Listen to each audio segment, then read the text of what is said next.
Hi, this is Max from Push Pull, and today I'm here with José Alaniz. So, Jose, can you give us a quick introduction of yourself? Hi, I'm Jose, and I'm a professor of Slavic languages and literatures at the University of Washington. And I also have a new book out of comics and prose called The Phantom Zone. Awesome. So, we're talking about the Phantom Zone since it recently came out. So, I have had the privilege to read this whole collection, but for other people who aren't familiar with it, what is the Phantom Zone and how did this comic originally come into existence? Because this is not primarily something that you created recently. No, the book is kind of a collection of material I've been working on since the early 90s. I've been living in Seattle since 2003. I've been working at university, and I've made friends in the comics community, and I was a big frequenter of Dune. But most people didn't really know me as a comics artist. So I have been making comics for a long time, and I had this strip in college at the University of Texas at Austin called The Phantom Zone. And I continued the story after college here and there. So I had some material, roughly 50 pages of material. And then really as a result of going to Dune and participating in it and meeting wonderful people like you, Max, and Seth, and Mark Campos, and so many other people who were just so supportive, it really reignited like my passion for making comics. So over the last 5 years going to Dune, I started accumulating some material, and I started thinking, I had to put out a collection. And so I went looking for a publisher, and the first publisher originally was going to take it, and then they turned it down. But then I ended up with a model press in San Diego, which is an imprint from the San Diego State University. And so they were very accepting of the material. And finally, it all came out thanks to your help, since you were the person who kind of formatted the whole thing for me. It finally came out in June of 2020. And so you probably had some big plans to get your book out into the world, but it's 2020. So for other people trying to figure out how to get books out right now, how did you adjust to having to try and release this book during a pandemic? Well, I have nothing really to compare it to, do I? This is my first book. Technically in the 90s, I did put out some little tiny kind of print run DIY collections of this stuff, but just to give to friends and stuff. No, this is the first real thing. I wanted to go with a real publisher because as we were just discussing before this interview, I'm not really big on organizing or getting everything properly formatted or promotion. I really wanted to go with a publisher, and so they've been working that angle and getting the book out there. In terms of getting it out in 2020, yeah, that was really weird. I did think I was going to be going on, maybe at least to Portland or some kind of readings here and there, and I'm happy to do those in the future if everything normalizes. But the other place that I thought I was going to be doing a lot of promotion would have been in the Rio Grande Valley. I'm from the Rio Grande Valley of South Texas, and a lot of the stories have to do with being Mexican American and with dealing with those kind of culture issues. And so, and certainly the book has gotten some press down there. A number of newspapers and other local publications there in the Valley have covered the book, probably more than anywhere else. So I'm really happy about that. I'm really happy that people in the Rio Grande Valley where I grew up are aware of the book and they can see themselves reflected in it to the extent that they are.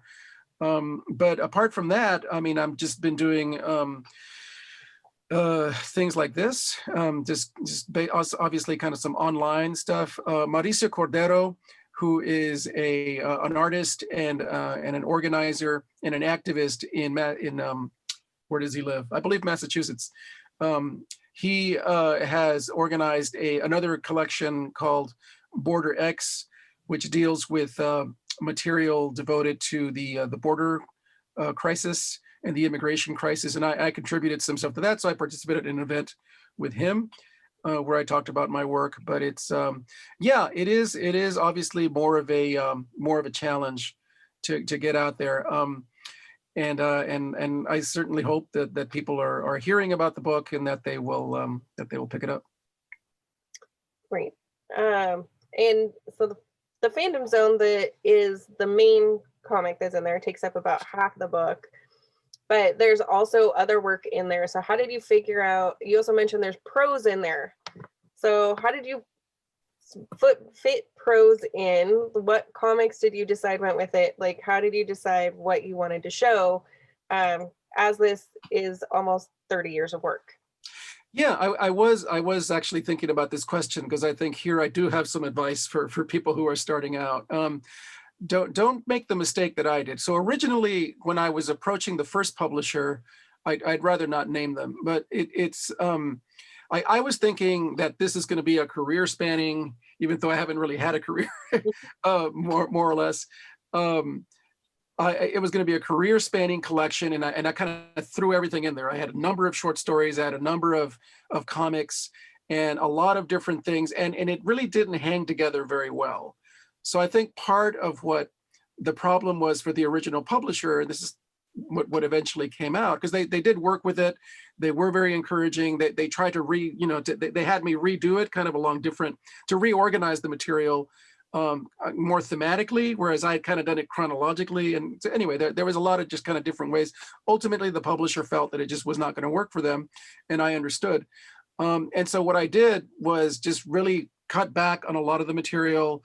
It only has one short story in it, which is it's very much about family history and about growing up in the Valley. It's probably, one of the more kind of Valley focused stories in there. And so I really had to kind of think about myself, what was really the most important. So the material is, like I said, it's made up of stuff that I did going back to the 1990s, but the last part of the Phantom Zone is kind of a trilogy. The last part of the Phantom Zone I finished in 2018. So it very much kind of is material that's over those whole 30 years. And then it was just a matter of, I knew I wanted to tell the Phantom Zone. That was the most important thing. And I wanted to finish it. And so I did. And then I wanted to do, obviously, more material that was going to be about life in Seattle and about, again, maybe some more autobiographical stuff. And so, but at the same time, I wanted it to be, I guess these are two separate, opposite things, really. I wanted to be something that had a kind of cohesiveness to it, and that was kind of about my sensibility as an artist, but then also that was very diverse. So I think one of the better reviews of the book that's come out, I think, said that that it switches very quickly from like a kind of a tragic mode to a very humorous mode, and so even if you're if you feel that it's getting too heavy, like just within a couple of pages, it gets much lighter. So and vice versa. So I guess I feel that I got that more or less right. That I do think you get to see that I'm not really adhering to any one style in my work. I tend to switch depending on what the project is, and that's kind of important to me, actually, because I think ultimately the individual story, the individual work is what determines the approach. I think you would agree with that. Yes, that is actually what I tell people all the time. There's no one answer. It's, Well, don't you think that sometimes, to me, I guess maybe I always worry that I'll fall into just like one approach or one kind of, and look, if you're Jim Woodring and you're a genius, you can do the same thing for 40 years and it's still going to be awesome. But if you're not like me, I think it's good to maybe try different things. So yeah. The book has, photo comics. It has obviously more traditional strips. And then it has stuff that's more experimental, so and that's kind of just because I have wide ranging interests and I've been reading comics since I was, 6 years old. So I think the medium can handle a lot of different approaches. Yeah, I appreciate that. I like when artists show that they can stretch and do different styles and approaches. So yeah, I liked that. But like I said, I think there's something to be said also just for consistency, right? If you're the Hernandez brothers or you're Jim Woodring and you're doing the same thing, it's still awesome. So that's just not me. Yeah, everybody is. Yeah, is different. So the main story, The Phantom Zone, follows the adventures of Chip, who starts out as like a early 20-something, struggling with things that early 20-somethings did in the 90s. And were there similarities, because you're about the same age when you were making them, between what you were going through and the things that Chip is dealing with? I think the short answer is yes, of course. And you know, some of I guess you're what are you, 10 years younger than me, or you remember the 90s? I remember the 90s. I was not an adult, but I remember them. Right. So it's, I think, you know, there's a certain universality to some of that stuff. Did you grow up in Seattle? You did, right? Yep. Yeah, yeah. So I mean, I think there were obviously some similarities between Austin and Seattle. Particularly, they're both big music towns, and they're both obviously really big in the slacker kind of aesthetic and all of that.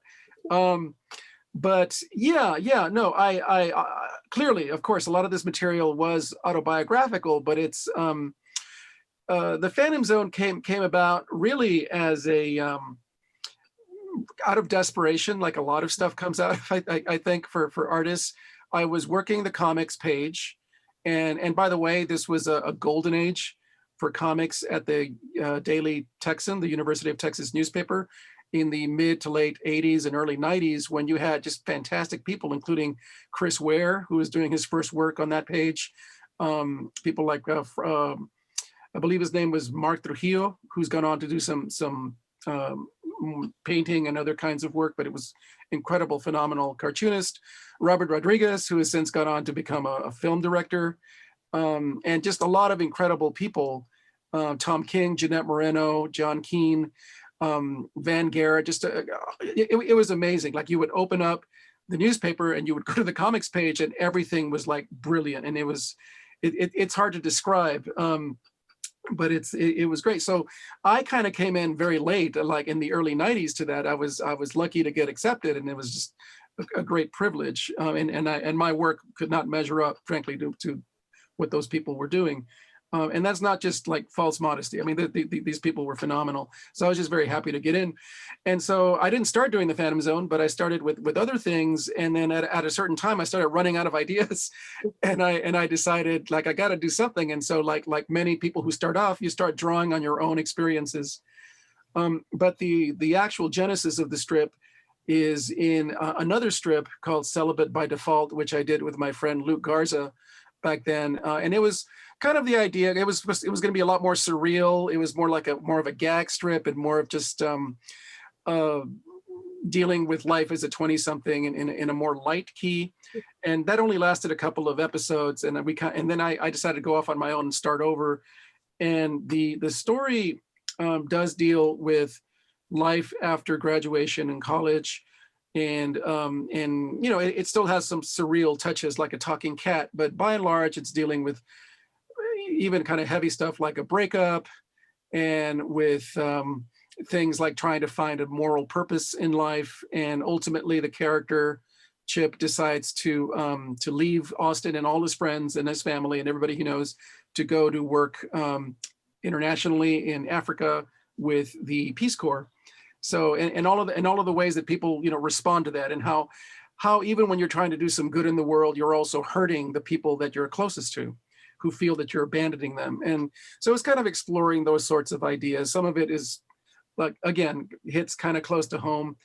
But I was doing these things as I was finishing college and as I was leaving to live in Russia, because I did my last semester in Moscow, and I actually finished the strip in Moscow, and I mailed in the strips to the newspaper. So it was about that. It was about leaving home and all of the things that you're leaving behind, and embracing the unknown. So it's about all of that stuff. So, little spoiler here, but why did you not let Chip have a happy ending? How come he didn't get happily ever after? Because he really redeems himself by working with the Peace Corps, and kind of comes out as a better human. Yeah. Well, yeah, it is a spoiler because the final chapter of the Phantom Zone is called "The Death of Chip," so that's you're Okay. not spoiling too much. I guess when you Um, read the book, you'll figure that out. But well, and I mean, I don't know. I was going to ask you, since you've read it, like, did you think it was just too brutal of an ending for him? um, I don't know. I mean, I think I had an idea of why you would likely kill off a character that you had been working with for almost 30 years, and that, like, how else do you deal with them? You know, it's sort of reminds me of the 6 feet under closure. That's what I always think of when I want closure with the characters. The last episode of that show, where like either you have to die, or like we deal with, okay, you have to get married and get old and have kids and have grandkids, and like it's hard to just let go of a character and be like, I don't know. Hmm. So Yeah, that was that my that guess. that makes sense. I mean, or you could do what the Hernandez brothers do, and just have Maggie and Hopi just get grow older and grow middle aged, and like you're saying. Um, I guess I write I in another interview I talked about this a little bit. I think even though I had already decided that Chip was going to die, um, I think it was the death of a friend. Her name was Cynthia Elbaum, and she was someone that I met in Moscow when I was living there in the early 90s. And she was a photojournalist, and she went to cover the war in Chechnya that was happening at that time, the first Chechen war. And she was covering, from what I understand, she had gone to a civilian area to take some pictures, and then the Russian army bombed it with artillery. It was a whole totally civilian spot, should not have been bombed. She was killed. And I heard about this in December of 1994 on NPR. I heard her name, and it was just really, it was enraging, and it was very sad. And I guess, and in the book, I have a dedication to Cynthia in that chapter. And I think what I'm trying to say with the death of Chip is that we often will look up to people like Chip, who kind of sacrifice themselves for others, and we talk about it. And Chip talks about it in the strip, about how that's what we that's what we're supposed to do. We're supposed to kind of help each other out and try to make the world a better place. But very few people actually do that. And so Chip is one of those people. But then what also happens is that that we also don't really talk enough about, in my opinion, is that many of those people suffer. They end, and many of them die. Actually, I mean, a lot of journalists like Cynthia, get killed every year all over the world. And so I wanted to face up to that a little bit, and just get really into the tragedy of that some of the best people in the world, don't have happy endings. And ultimately that was probably the main thing I wanted to deal with. And so when I was thinking about how that would happen, it was both in the 90s and actually now in more recent history, there's been a lot of strife in Somalia. And so that's where I thought I would send Chip, send him to Somalia.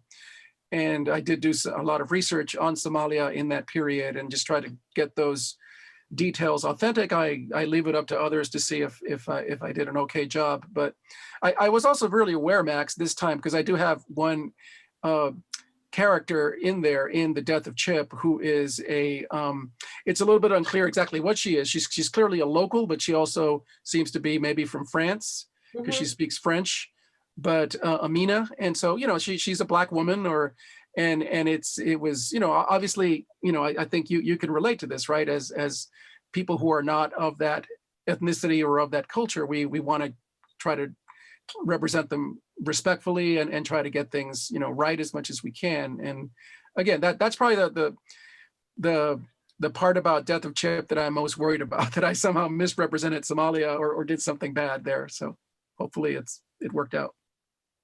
I guess It's a long answer.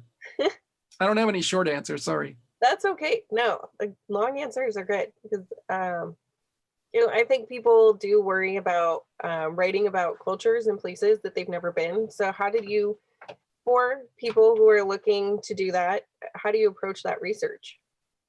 Well, it helps that I'm an academic. It helps that I have, resources. For Death of Chip, I obviously I wasn't. This was not going to be intended as any kind of like documentary on Somalia or anything. But I just want it's fiction writing 101, right? I mean, it's if you've ever done a fiction workshop, is that you have to have subtext. So you read up on everything as much as you can. It doesn't mean that you're going to include it, but you kind of have to have at least some grasp of the culture a little bit on some level. I mean, ideally, you would interview somebody from that culture, Right. or if you have a friend, somebody that you know, that's even better. It seems to me. I did not know anybody from Somalia, but I read up on the history as much as I could, and then, I also wanted to try to give a little bit of a sense of the culture. So fortunately, I found a children's book that was in Somali and in English, and it was a folktale from that area, from Somalia, Somali folktale. So I kind of used that as, and then I referenced that. I mentioned that in the story, and hopefully I got the Somali correct. And so yeah, it's just not trying to overdo it, because it can get very tedious if you overload, with too much information, and then it just becomes about that.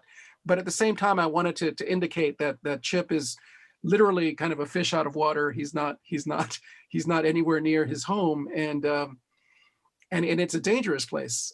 And he dies. Mm-hmm.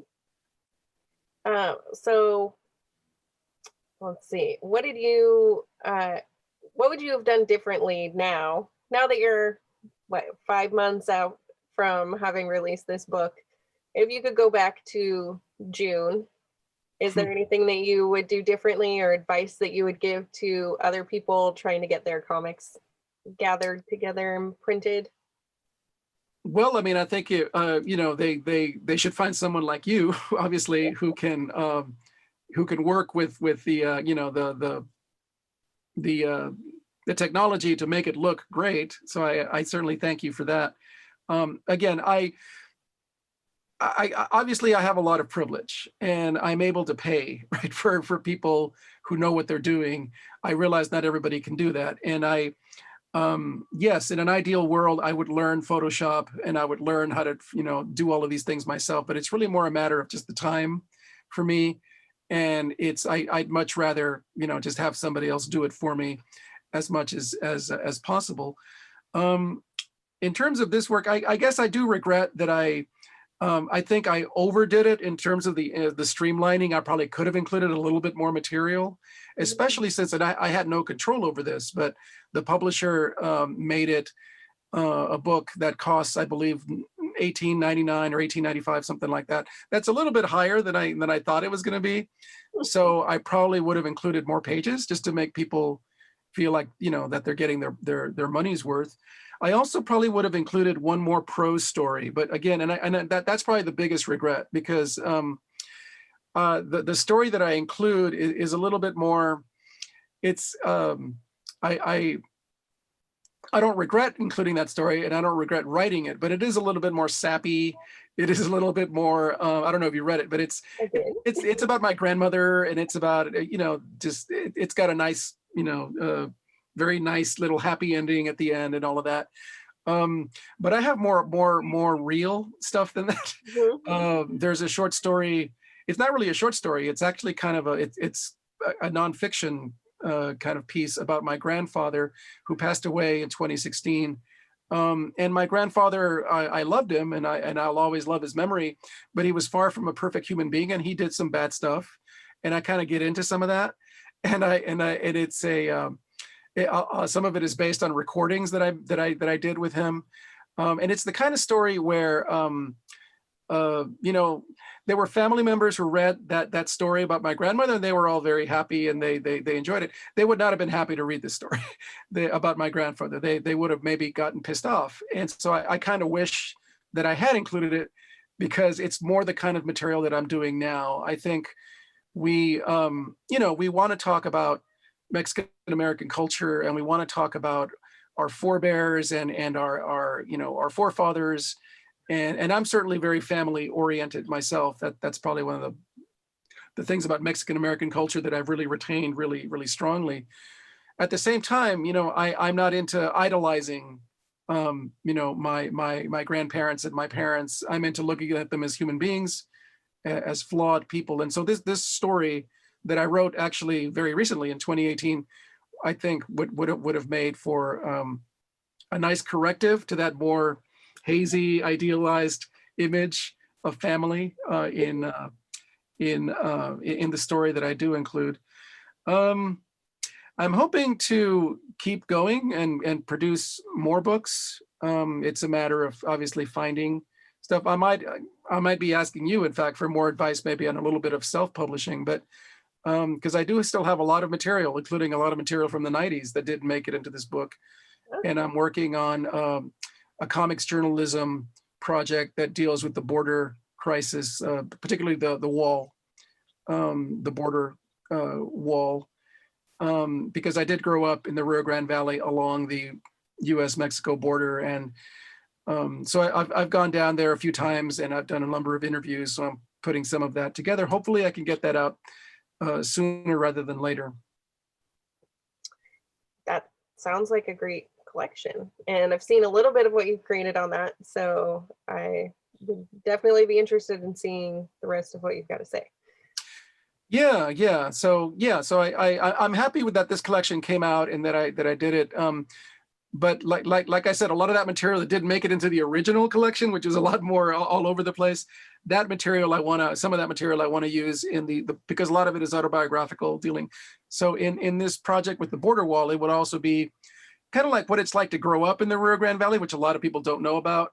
Yeah. And then how the border wall is kind of affected. So it's an angry work. I mean, the border wall really angers me, but it's also getting at obviously what without overly romanticizing it, what a wonderful place the Rio Grande Valley was when I was growing up, and how the border wall has turned everything to shit. I think for me that seems like a really important work, having grown up here and physically so far away from it and detached. I think those stories are important to share with people that have never been there or don't have those experiences. So great. I meant to ask you, like, do you have anything? I guess I asked this of most people in the Seattle comics community, because I see you do like short pieces or illustration work or other kinds of short comics, and you teach comics. Mm-hmm. But do you think you have a fully fledged graphic novel or two in you? I do. I have I have a shorter one that is sitting on a desk behind me. Wow. Because it was sketched out a year ago, and then it took me a long time to figure out what style it was going to be. I wanted it to be full color. So I tried it just watercolor, and I tried it just digital, and I didn't like either one. And eventually developed a combination of those. Yeah. I was like, oh, this is the right style, but that took me a long time. And I really got almost all of the comic finished colored digitally before I decided that I didn't like it. So yeah. I also have a variety of, so that's a fiction work. But I have now around 100 pages, maybe more, sketched out of memoir comics and other autobiographical works. But the challenge with those, which I'm sure as somebody who's created autobiographical things, is connecting the stories. Like, you can't just like tell a story about your childhood dog and then like place it next to something about the bully in elementary school. You've got to like have a nice flow or get connections, right. Get a collection of like, these are all my stories about playing sports, which I never really played sports, so that's a bad example. But so I'm trying to figure out like, how long do I want these to be and what do I want to say? But also part of the challenge of autobiographical work, as you were saying with your family, is how much do you tell? How much do you want to tell? How much do you fictionalize to protect people or to protect yourself because you don't want your family to disown you? Yeah, well, I mean, and again, maybe for somebody who's a teenager or in their early 20s, it's more of an issue. But by the time you get my age, you kind of don't give a shit. I mean, they can disown me, but like, so what? No, I mean, I love my family, and I don't think they would disown me. But the Polish poet Czesław Miłosz said something I think very important. He said that when a poet is born into a family, the family is doomed. I haven't heard that one before. Yeah, so I think I mean a lot of my autobiographical stuff is really kind of about me, though it is true. I guess I've never shared this with anybody before, but I guess I have thought. I mean, I only have my mother left. Everybody's dead except for her, and she's almost 80 years old. But I hope she has a vibrant and healthy life yet, many years. But I have thought when my mother dies, I'm probably just not going to give a shit at all, and I'm just going to just kind of lay some stuff out. Not because I want to hurt anybody or because I have any scores to settle, but it's really kind of just more about kind of, I guess, stuff that and again, maybe you can relate, but just stuff that people just kind of lie about and that deny, and that's like, like, fuck you people. I mean, like, that's not the way it went down at all. And and I so maybe if they weren't lying so much, Max, I wouldn't have this sense that maybe I need to tell the right story or tell the truth as far as I see it. But I mean, and not only that, but just other things. I mean, some of it is just my own stuff, just some of my own maybe some things that I don't want my mother, I guess, to kind of know about me. So maybe when she's dead, I'll feel a little more comfortable sharing some of that stuff. So some of it is really actually about me more than other things. But Great. I don't know, maybe that's also kind of Weasley and cowardly of me. I think it's fair. I mean, these are the struggles that all memoirists deal with. That's actually been my like fall studying has been, how do I write about these things so if other people have written about them? Well, I mean, I guess that's what Alison Bechdel kind of had to do, right? Like, after, obviously it's about her father committing suicide, but then of course there's that whole other very complex relationship she has with her mother, and ultimately she just kind of had to go against her mother's wishes and just share stuff that maybe she wouldn't have wanted. But in terms of the how to organize it, because I am actually dealing with this right now with this project on the border wall. While I think both Bechdel and someone like gosh, what is his name? John Backdorf, the guy who does my friend Dahmer. Mm-hmm. I think both of them have a very interesting flow because they clearly had the same issue that you did, right? How to kind of have this stuff, the bully story following the, whatever, the drinking with your friends story following, and how to have it flow. And while I think they came up with pretty good solutions, for me, I felt that both of those works kind of seemed a little bit too loose, and it wasn't quite, I don't know, so what I've been kind of working on, and hopefully this is the solution for me, is just chapters, just kind of separating things, and maybe at the risk of making it a little bit too chronological, this was senior year, and this was sophomore year, and this was, kindergarten. I mean, just kind of separating it out a little bit that way, at least gives it a little bit more structure, because I think both Bechdel and Backdorf are, there's just not enough structure, I guess, for my taste. Yeah, and I write totally like the opposite of, sort of, I write how I tell you a story in a bar, that like I'm connecting one thing from the end of this story to the beginning of this story, even though they might have been like 15 years apart. Well, I mean, I think that couldn't work well. I mean, imagine the kind of more loose comics design pages that could accommodate something like that, or the work of Harvey Pekar, for example. Of course, he's doing a slightly different thing. These are more like diary comics, but some of his work, there's a wonderful thing he does, I think, in '83 in American Splendor, which is basically just him going to a park and just kind of contemplating life. And I think it's called I Turned 43 on Wednesday or something like that. So it's about becoming, middle-aged. and the comics design, there are no panels. It's just kind of a flow of text that's kind of in a cursive font, and it's very loose drawings of him that are clearly based on photographs, but that are also very stylized. And I kind of like that. That's a good. I mean, you could only do that for a few pages, but like if you can tell the story maybe like just within something like that, I think that's good. But no, I look forward to seeing your work and what you're doing. I always wonder like what longer pieces people are contemplating. Maybe it's unfair to think that everybody has to do a graphic novel, but you know. Yeah, I think there's the artists that are always working on one, and then the artists that my spouse Seth Goodkind is like, I would never even consider it. Right. And so is it also just a matter of like just proving to yourself that you can do it, or is it something that you just have always wanted to do? I think so before I thought of doing comics, I wanted to be an artist and I wanted to be a writer, and I didn't understand that outside of like, you know, X-Men and Superman, those two things could be the same, because I wasn't really into superhero comics.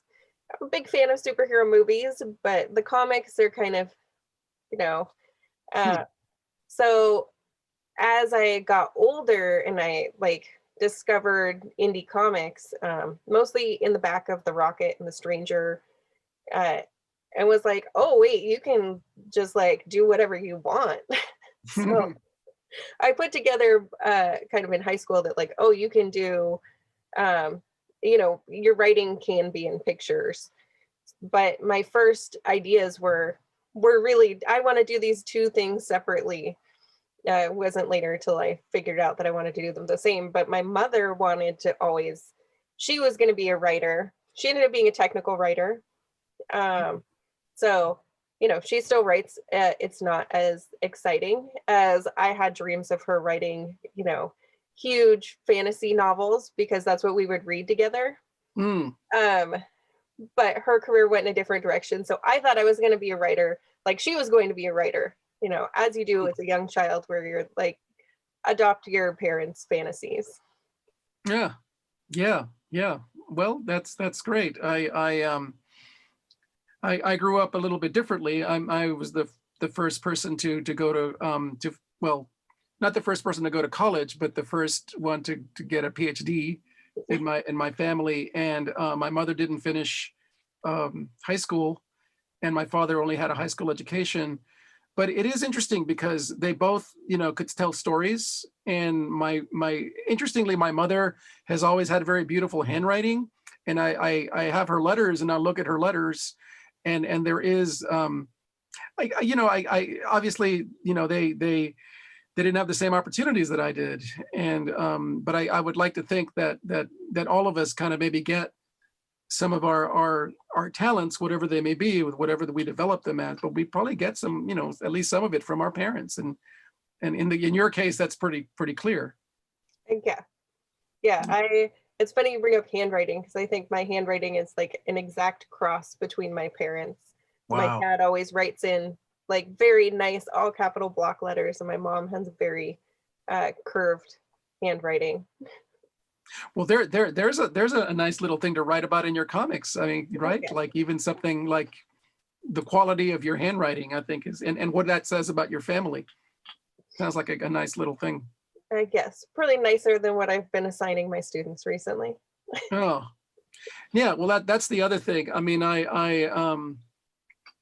really, I think one of the things that you really do that's such a great benefit, you know, obviously to the community and the comics community and everything, that you're really working with like the next generation, and you're an inspirational figure. Thank you. Yeah, I saw a chart today of like the percentage of each publisher in the comics industry, you know, like Marvel, DC, Image, and then at the bottom it says like not in the top 10, that's 8% of the market. And just thinking like, well, whatever percentage is below that is the percentage that push pull is working with. Well, that's great though. You know, that's because that's well, and I know that a non-commercial or at least non, you know, capitalistic with a capital C kind of approach is important to you guys. Yeah, it's fun, and it's definitely, I feel like everybody's got some sort of important story to tell. So I just want people to have more tools to tell their story. Yeah, yeah. No, you're our Linda Berry. Yeah, well, that's funny because I adopt so many of my lessons from her. Totally. I try not to just steal her stories. Yeah. Um, No, she's awesome. so I will probably edit this down, just letting you know. Yeah. And have a longer version on our YouTube and then a shorter version that will broadcast through the Vera project. So it'll air through Pushbowl in the Vera project and be Exterminator City. So hopefully that'll get people Yeah. at it. Okay. Did you say that you're going to include like graphics and maybe some images of the book too? Yes. Well, I have so many. So good. Thank you. No, I appreciate it. Obviously, like they just did a story on me at the Daily Texan at the UT Austin, and again they used that damn author's photo. I wish they would just use, you know, I want people to see the work, yes. not see me. But yeah, if you could include like as many images as possible, I think it'd be great. Oh, one more. Do you have to go, by the way? Or? I do shortly have to check on the teenager and make sure he's actually been going to class. Oh, well, just real quick, because I have to check my email, but my publisher he said he might send you books, which means that I don't have to go to send them to you if he will send them to you, but he was going to check the terms because your terms are actually more generous than other people. Well, because it's a nonprofit and so they're not really interested necessarily in making money, but like he was telling me that Barnes and Noble, for example, has like a 60-40 split or something like that, which is really ridiculous. Mm-hmm. So it can't really go there. But and actually you're more generous in your terms than Fantagraphics. So if he does say that he will send you the books, I'll go to Fantagraphics today instead of to you. Okay. So, but otherwise, I'll let you know by text or by email or whatever today. Okay. Yeah, I was looking at my email. I don't have any like inventory submissions from him. So. Okay, well, yeah, that's unfortunate because it would help me to know because I don't come to Seattle that often. But we'll figure it out one way or the other. Yes. All righty. Okay, so we'll do a little wrap up here. So thank you for sharing insights into the Phantom Zone and publishing and your work. So where can people find this book? You can order it on Amazon, and it is available through the Amadal Press website. And I am trying to get it out to other bookstores and to Pushbowl and to some local places here and in Texas primarily. So yes, it should be available. Please check it out. Thank